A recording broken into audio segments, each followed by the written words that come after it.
দেখুন আজকে নববর্ষ বলে আমরা এই জায়গাটা নতুন করে একটু সাজিয়েছি। আর তাছাড়া আমরা তো অনেকদিন বাদেই আবার রান্না করছি রান্নাঘরে, তাই একটু নতুন করে সাজানোর চেষ্টা করেছি। আপনারা দেখে বলবেন কেমন হয়েছে। দেখুন আমাদের ছোট্ট একটা লঙ্কা গাছ, কিন্তু এত ছোট গাছটা কিন্তু দেখুন প্রত্যেকটা ডালে লঙ্কা এসছে, আর এই লঙ্কাগুলো খেতেও খুব ঝাল। আর একটা জিনিস আপনাদের সাথে শেয়ার করি, এই যে আমাদের ছোট্ট একটা গাছে দেখুন কত লেবু হয়েছে। গাছটা ছোট, বেশি ডালপালা নেই, কিন্তু তবুও কত লেবু হয়েছে।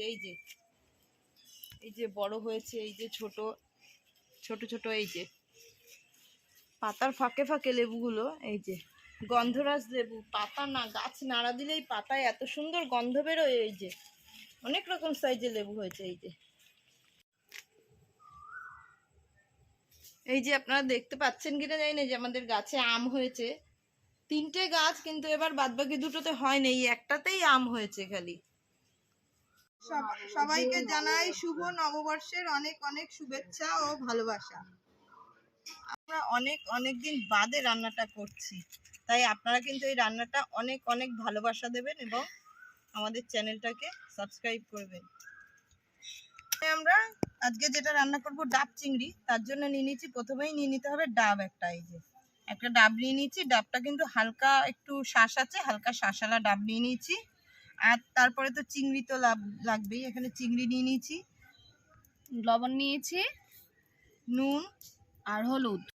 সর্ষে বাটার মধ্যে সর্ষে, নারকেল, নুন, হলুদ আর একটু চিনি দিয়ে বেটেছি। চিংড়ি মাছে হাফ চামচ নুন আর হাফ চামচ হলুদ দিয়ে মাখিয়ে নেব।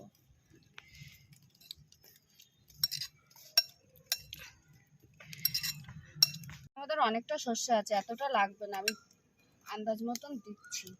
দেখি মাছ কতটা আছে আমি এখানে? মাছ 150।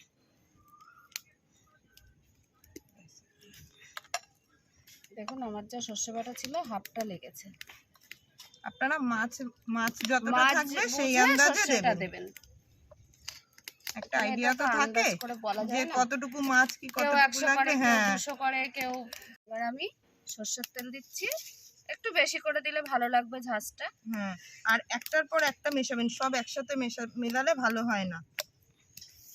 আমরা যেমন প্রথমে নুন হলুদটা দিয়ে নিলাম, তারপরে সর্ষে বাটা, তারপরে সর্ষের তেলটা দিলাম, এরকম একটা একটা পরপর দিয়ে মেলাবেন, তাহলে ভালো হবে, সবকিছু মিশে যাবে একবারে সুন্দর করে মাছের সাথে। মাছটা আমরা 15 মিনিট মাখিয়ে রেখেছিলাম, এবার আমরা ডাবের মধ্যে ভরে দিচ্ছি।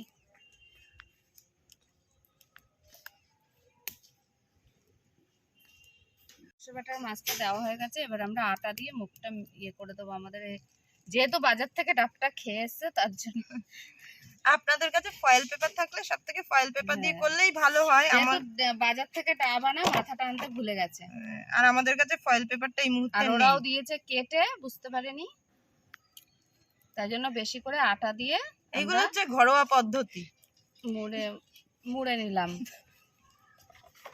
আগুনের উপরে বসিয়ে দিলাম, জাল দেব। 15 থেকে 20 মিনিট জাল দিতে হবে। ডাবটা পুড়ে গিয়ে কোনো ডাব না তাল বোঝা যাচ্ছে, সবুজ ডাব কালো হয়েছে। পয়লা বৈশাখের দিন না সন্ধে হয়ে গেল, সেই ছোটবেলায় বাবার হাত ধরে যে হালখাতা করতে যেতাম, সেইটা এখনো খুব মিস করি। বিশেষ করে মিষ্টির প্যাকেট। হ্যাঁ, মিষ্টির প্যাকেট। খাই না খাই ওগুলোকে দেখা লাগবে, খাই আর না খাই। মিষ্টির প্যাকেট, ক্যালেন্ডার কিসে ঠাকুরের সিনারি খুব ভালো লাগে।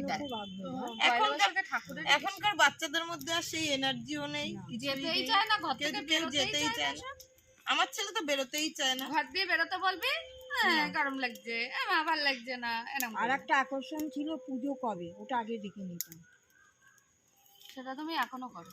হ্যাঁ, গেলে না ওই নারকেলটা, এই যে জাল উঠেছে এত সুন্দর, নারকেলটা দেখেই বোঝা যাচ্ছে যে আগুন লাগছে নারকেলে, ওপরের পর্যন্ত আগুন লাগছে, যে আটাটা দেওয়া হয়েছিল ওটা পুড়ে যাচ্ছে। এই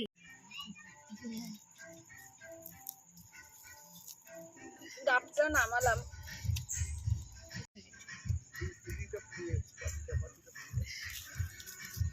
45 মিনিট মতো রেখেছি, এবার খুলে দেখি।